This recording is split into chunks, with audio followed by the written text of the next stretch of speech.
তিনটি রোগ হলে বুঝবেন আপনি জান্নাতি।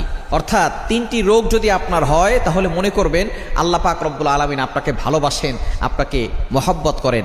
যাদেরকে আল্লাহ তাআলা ভালোবাসেন, মহব্বত করেন, তাদেরকে আল্লাহ তাআলা বিভিন্নভাবে পরীক্ষা করেন। তার ভিতরে একটা পরীক্ষা হচ্ছে অসুস্থতার নিয়ামত দিয়ে আল্লাহ তাআলা পরীক্ষা করেন। মনে রাখবেন, সুস্থতাও আল্লাহর নিয়ামত, অসুস্থতাও আল্লাহর নিয়ামত। আমরা অসুস্থ হয়ে গেলে অনেক সময় আল্লাহকে অভিযোগ করে বসে, আল্লাহ আমার কি দোষ ছিল? কত মানুষ সুদ খায়, ঘুষ খায়, তার কোনো সমস্যা হয় না, আল্লাহ তুমি শুধু আমাকে দেখো, খবরদার এরকম অভিযোগ করবেন না। সুতরাং অসুস্থ হলে তিনটি রোগ যদি আপনার হয়, মনে করবেন যে আল্লাহ আপনাকে ভালোবাসে এবং আল্লাহ আপনাকে জান্নাত দিতে চাচ্ছেন। এক নাম্বার হচ্ছে যদি জ্বর হয়। জ্বর ঠান্ডা আমাদের অনেকেরই হয়। একবার নবীজি সাল্লাল্লাহু আলাইহি সাল্লামের জামানায় কয়েকজন সাহাবী বসা, নবী সাল্লাল্লাহু আলাইহি সাল্লাম বলতেছেন, একজন সাহাবী বলতেছেন আমার খুব জ্বর হয়েছে, অনেক সাহাবী বলতেছেন আমারও জ্বর হয়।